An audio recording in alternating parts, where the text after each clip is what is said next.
સમયે આ 10,000 રૂપિયા વિડ્રો કરવાના અધિકારી છો.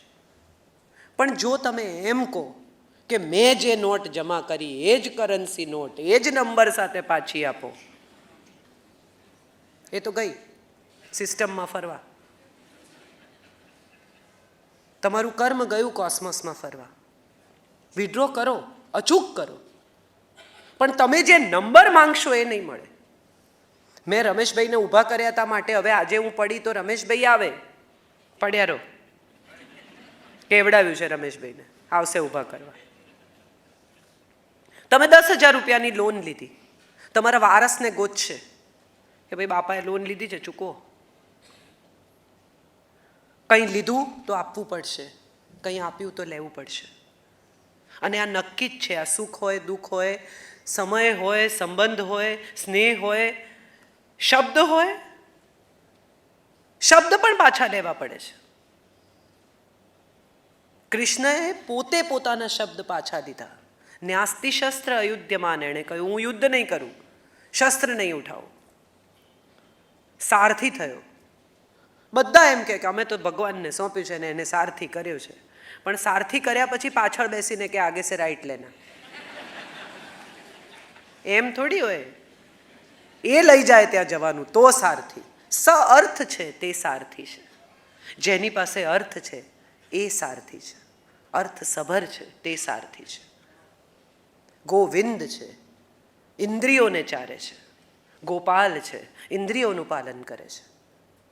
તો આ આખી વાત બહુ ઇન્ટરેસ્ટિંગ છે કે એણે કહ્યું કે હું ન્યાસ્તિ શસ્ત્ર છું, અયુધ્યમાન, લડીશ નહીં.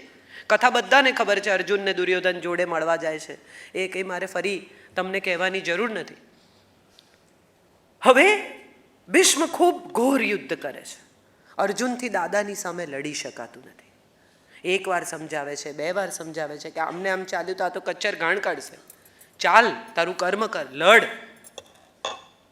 પણ સમહાવ અર્જુનથી લડાતું નથી. અને કૃષ્ણ ઉતરે છે રથમાંથી ચક્ર લઈને, રથાંગ પાણી થાય છે, ફાડી નાખે છે પોતાનું ઉપવસ્ત્ર, જે પણ કદાચ વજ્રનું કામ કરે. મરવા તૈયાર છું પણ મારું કામ તો કર્યા વગર નહીં રહું. આ કર્મ છે. ખુલ્લા પગે, હાથમાં માત્ર રથનું પૈડું લઈને ઉતરે છે, શસ્ત્ર વગર. આ આખી એક કથા એક એવા માણસના છેલ્લા કલાકોની કથા છે કે જે આવું ઇવેન્ટફુલ જીવ્યો છે, જે કર્ણને મળવા ગયો અને કહ્યું તને દ્રૌપદી આપીશું. આટલો સ્માર્ટ છે. કોને શું જોઈએ છે? અમારા એક મિત્ર હતા આઈએએસ, એમ કહેતા કે દરેક માણસની કિંમત એના કપાળ પર લખી હોય છે, તમને વાંચતા આવડવી જોઈએ. કૃષ્ણને આવડતી હતી. એને ખબર હતી કે કર્ણને કહીશું કે દ્રૌપદી આપીશું તો માની જશે. જયદ્રથને ફસાવ્યો. કેટલા બધા આ બધા પછી કુરુક્ષેત્રનું યુદ્ધ પૂરું થાય છે. પણ કુરુક્ષેત્રના યુદ્ધની પહેલાની એક કથા છે. કામ્યક વનમાં મળવા જાય છે દ્રૌપદીને. હવે વિષ્ટિ માટે જવાના છે અહીંથી. એક રાત રોકાય છે કામ્યક વનમાં જ્યારે પાંડવો વનવાસમાં છે. અને ત્યારે દ્રૌપદી એના પર ખૂબ ગુસ્સે થાય છે કે શેને માટે વિષ્ટિ કરવા જાય છે? તને યાદ નથી કે મારા વાળ ખેંચીને મને આવી રીતે જાહેરમાં વિવસ્ત્ર કરવાનો પ્રયત્ન કરેલો? શાબાશ, હવે તને યાદ આવી ગયું કે તારે ત્યાં જઈને વિષ્ટિ કરવાની છે, સમજાવવાના છે. આ બધું પોલિટિકલ છે, હું આમાં નથી. અને ત્યારે કૃષ્ણ એને કહે છે કે જેણે તને રડાવીને એ પણ રડશે. નમે મોઘમ વચો ભવે. મારા વચન ખોટા નહીં પડે, જા. પણ મારે જવું જોઈએ, મારે વિષ્ટિનો પ્રયાસ કરવો જોઈએ. વિફળ પ્રયાસ, બહુ સુંદર શબ્દ વાપરે છે કે મારે વિષ્ટિનો વિફળ પ્રયાસ કરવો જોઈએ. કેમ? તો કે આવનારા વર્ષોમાં જ્યારે લોકો કૃષ્ણને યાદ કરશે ત્યારે એમ કહેશે કે આ રોકી શકતો તો પણ એણે પ્રયત્ન ન કર્યો. Let me try, let me put in my efforts, let me at least give the recognition of making an effort to stop this whole thing. If I cannot, I cannot. 2 વખત વિરાટ સ્વરૂપ બતાવે છે. એકવાર દુર્યોધનની સભામાં ડરાવવા, અને બીજી વાર કુરુક્ષેત્રના મેદાનમાં ડર ભગાવવા. અર્જુન ડરી ગયો છે ગાત્રો શિથિલ છે, ગળું સુકાય છે, ગાંડીવ ધ્રુજે છે, નહીં લડી શકું. તમે વિચાર કરો, તમે બધા આવી ગયા છો, કમલેશભાઈએ ટિકિટ વેચી કાઢી છે, નિરંજન કાકાએ બધું રેડી કરી દીધું છે, અને હું અંદર એમ કહું મારાથી નહીં બોલાય તો ફટકારે મને, અને અહીંયા લાવીને મારે અંદર બી નહીં કે જુઓ અમે આ કર્યું. જેના ખભે આખા યુદ્ધનો મદાર છે, જેના ગાંડીવ પર આ યુદ્ધ જીતાશે કે હરાશે એની વાત છે, એ માણસ કે છે કે મારથી નહીં લડાય. એક તમાચો મારે બીજું કોઈ હોય તો કે આ બધી બુદ્ધિ ગઈકાલ રાતે નહોતી, આજે સમજણ પડી બધી. મારતા નથી, ક્રોધ પણ કરતા નથી, એને બોલી લેવા દે છે. પહેલો ગીતાનો અધ્યાય અર્જુન વિષાદ યોગ છે. Only Arjun speaks and Krishna listens to him. તમે કોઈ પણ સાયકેટ્રિસ્ટ પાસે જાઓ, કોઈ પણ સાયકોલોજીસ્ટ પાસે જાઓ તો તમને પૂછે શું થાય છે, તમારે કહેવાનું ને એ સાંભળે. કેટલી બધી સ્ત્રીઓ સાયકેટ્રિસ્ટના પ્રેમમાં પડે, કેમ?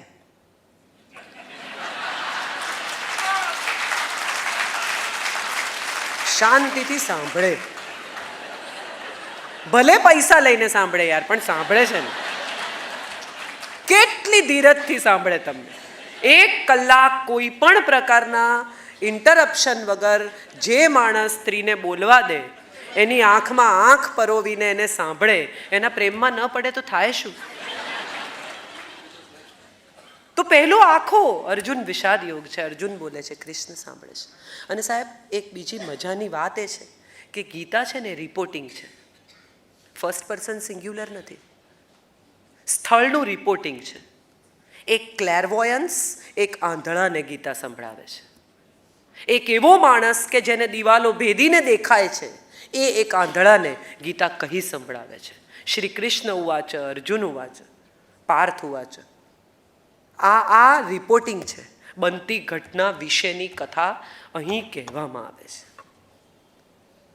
તમે વિચારો, તમે કંઈ ઇલેક્ટ્રોનિક સાધન લાવ્યા હો, ફોન, વોશિંગ મશીન, માઇક્રોવેવ, એની સાથે એક મેન્યુઅલ આવે. એ મેન્યુઅલ આપણે વાંચીએ, પછી સાધનનો ઉપયોગ કરીએ. એ સિવાય જો પ્લગ ઇન કરીએ તો ધડાકા થાય, સાધન બળી જાય, ખતમ થાય, જે થવાનું એ થાય. અને પછી મેન્યુઅલ વાંચીએ તો એનો કાંઈ ફાયદો નથી. આપણે બધા છે ને ગીતા માણસના મરી ગયા પછી બેસાડીએ છીએ, અને એ પણ બ્રાહ્મણ વાંચે છે. આપણે તો કોઈ લેવા દેવા નથી. ગીતા ખરેખર જીવન જીવવાની રીત છે. 700 શ્લોકમાં એક પણ વાર હિન્દુ શબ્દનો પ્રયોગ નથી કર્યો. 700 verses, not even once he said કે હિન્દુ ધર્મ. એણે કહ્યું સ્વધર્મ, તમારો ધર્મ, તમારો પોતાનો ધર્મ. તને શું લાગે છે? તને આમ લાગે છે? તારું કન્વિક્શન શું છે?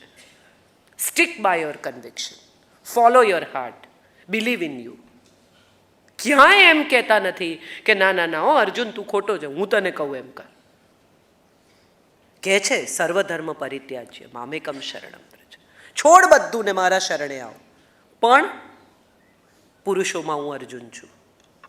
તરત જ એનો તોડ આપે છે. હું અને તું ક્યાં જુદા છીએ? બધું છોડ ને મારા શરણે આવ. ના, બધું છોડ ને તારા પોતાના શરણે જા. Believe in you. ઊભો થા. ત્યાજ્ય હૃદય દૌર્બલ્યમ ઉત્તિષ્ઠ પરંતપ જાગ્રત વરાન પ્રાપ્ય નિબોધિત. તને જે મળી ચૂક્યું છે તે મેળવવાનો પ્રયાસ કર. આ કૃષ્ણ છે. વસ્ત્ર હરે છે ને વસ્ત્ર પૂરે છે. બંને કામ એક જ માણસ કરે છે. એને ખબર છે ક્યાં શું કરાય. સમજ છે આ. બેનપણીઓ સાથે વસ્ત્ર હરાય, અને જ્યારે કોઈ સ્ત્રી મુશ્કેલીમાં હોય ત્યારે વસ્ત્ર પૂરાય. આ બંનેનું બેલેન્સ છે એની વચ્ચે. ત્યાં જઈને નથી તાળીઓ પાડતા કે વેરી ગુડ, લઈ જ લો કપડાં, મજા આવી ગઈ આજે તો.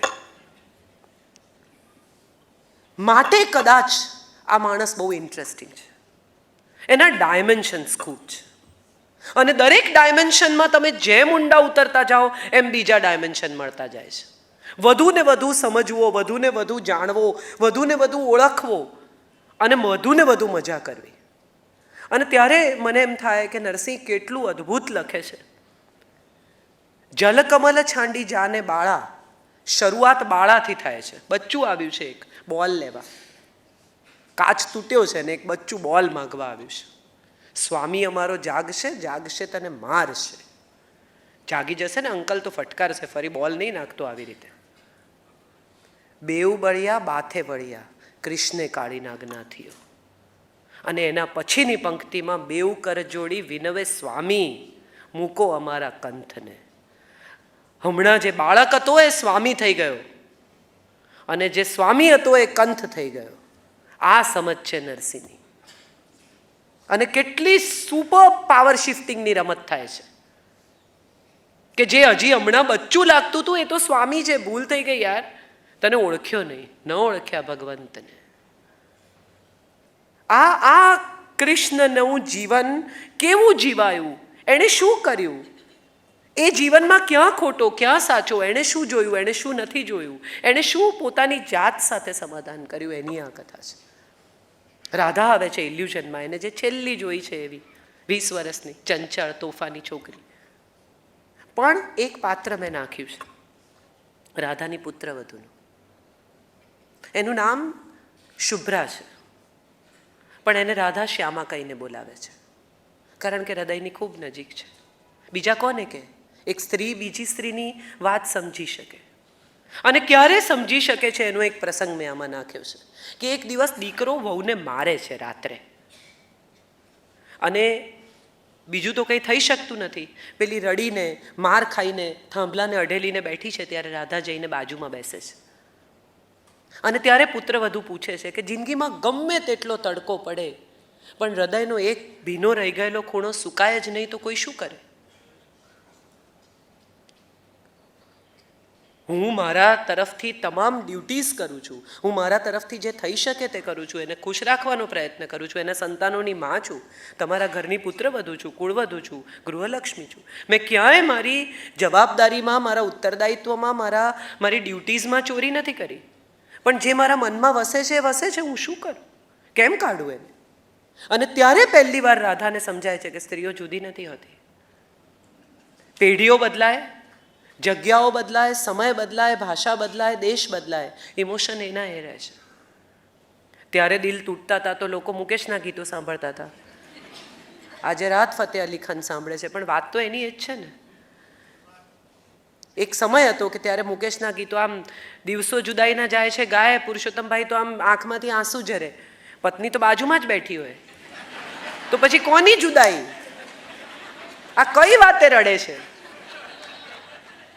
પત્નીએ રડતી હોય કોઈ વાર, ને બે એકબીજાને પૂછવાનું ટાળે કે છોડો, જે થવાનું હતું એ થઈ ગયું, ચર્ચા ખોલવી જ નથી.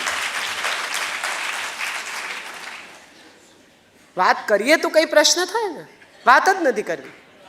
તો અહીં મજા છે સાહેબ કે રાધા આવે છે અને કોઈ નથી પૂછી શકતું, એ રાધા પૂછે છે કે તું જે જીવ્યો એ સાચું, જે કર્યું એ બધું બરાબર?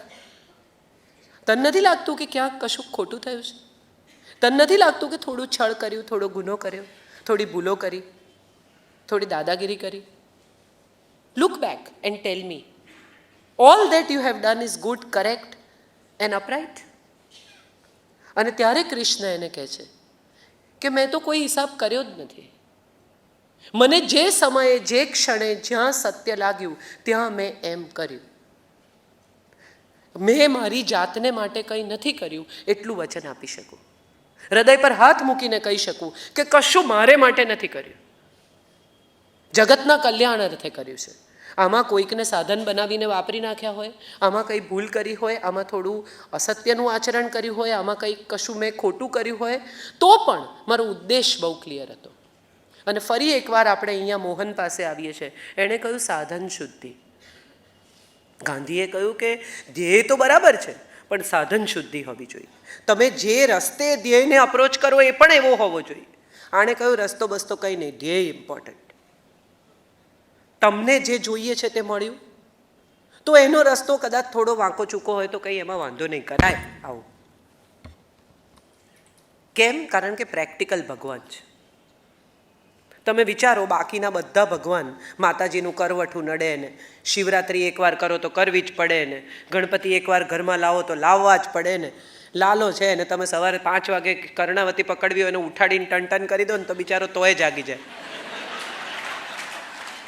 અને કોક દાડો 8 વાગે પૂજા કરો ને ત્યારે ટન કરો ને તો ત્યારે આમ આંખ ખોલીને જુએ કે અચ્છા આજે મોડો ઉઠો, સુવા દીધો, થેન્ક યુ યાર. બધે એડજસ્ટ કરે. એક દિવસ સૂકો મેવો મૂકી દીધો તોય ખુશ, કોક દિવસ શીરો બનાવે તોય ખુશ. કંઈ માગતો નથી, પરમ સ્વીકાર એ કૃષ્ણ છે. એને કશાય વિશે ક્યાંય વિરોધ નથી, એનામાં ક્યાંય ખાંચા ખૂંચી નથી. અત્યંત સહજ સરળ યમુનાના જળની જેમ વયા કરે છે. બસ તમે એમાં જો ફ્લોટ થાવ, તમારી જાતને તમારા હાથ પગ હલાવ્યા વગર મૂકી દો તો એ તમને વહેતો વહેતો ત્રિવેણી સંગમ સુધી લઈ જ આવે છે. આપણો પ્રશ્ન એ છે કે આપણને હાથ પગ બહુ ચલાવવા છે. બેકઅપ પ્લાન રેડી જોઈએ. આવે તો સારી વાત છે, પણ ના આવે તો શું? છાબમાં તુલસી દળ મૂકીને શંખ ફૂંકવો એ શ્રદ્ધા છે, પણ છતાંય કહી રાખવું કે હું અડધો કલાક ટ્રાય કરું છું શંખ ફૂંકવાનો, પણ ના થાય ને તો પછી તમે મામેરું કરવા આવજો હો ભાઈ. ત્યારે કોઈ નથી આવતું. એક છેલ્લી ભાગવતની નાનકડી વાત કહું અને પછી મારી વાત પૂરી કરું. માનું છું 1 hour વોઝ માય ટાઈમ. એક બહુ સરસ ભાગવતની કથા છે કે ભગવાન બહુ દિવસે ઘેર આવ્યા છે. રૂકમણીએ સુંદર ભોજન બનાવ્યું છે, જમવા બેઠા છે. એકદમ ઊભા થાય છે અને દોડતા જાય છે દરવાજા સુધી. ત્યાં જઈ એક ક્ષણ ઊભા રહે છે અને પાછા આવે છે અને પાછા જમવા બેસે છે. પત્ની છે, પ્રશ્ન તો પૂછે એટલે હસાય, વાંધો નહીં. બધા થોડું હસ્યા ને પછી થયું યાર હસાય કે ના હસાય, એવું નહીં કરવાનું. તો પૂછે છે કે શું થયું, કેમ તમે આવી રીતે દોડીને ગયા ને પાછા આવ્યા? એટલે કહે છે કે નીચે મારો એક ભક્ત, એના પર લોકો પથ્થર મારતા હતા. મને થયું એને મારી જરૂર છે એટલે હું દોડ્યો, એને બચાવવો પડે. પણ પછી મેં જોયું કે એણે પાછા ફરીને જાતે જ પથ્થર ઉપાડ્યો, એટલે મન થયું કે હવે પહોંચી વળશે, એને મારી જરૂર નથી. રાધા પૂછે છે એને કે આ બધું બરાબર? ચાલ પાછો. યુદ્ધના મેદાનની વચ્ચે ઊભા રહીને તને શું યાદ આવ્યું એવું હું તને પૂછું તો તું શું જવાબ આપે? અને ત્યારે કૃષ્ણ કહે છે કે તારી 2 આંખોના સહારે આખી જિંદગી જીવી ગયો. સારું ખોટું ભલું બુરું કશું જ વિચાર્યું નથી. જેટલી વાર આંખ મીચી એટલી વાર જો કંઈ એક વાત યાદ આવી હોય, કોઈ એક વ્યક્તિ વિચારી હોય તો એ તારી 2 આંખો હતી. એમાં જેટલો જીવન રસ છે ને એણે મને ક્યારેય કલુષિત નથી થવા દીધો. તારા પ્રેમે ક્યારેય મને તૂટવા નથી દીધો. સાથે રહેવું એ પ્રેમ છે જ નહીં, ઝંખવું એ જ પ્રેમ છે કદાચ. 2 લોકો એકબીજાથી દૂર રહીને પણ એકબીજાના થઈને જીવી શકે એનું નામ પ્રેમ છે. આ પહેલી રાતની જે આખી હિન્દી સિનેમાએ આપણી વચ્ચે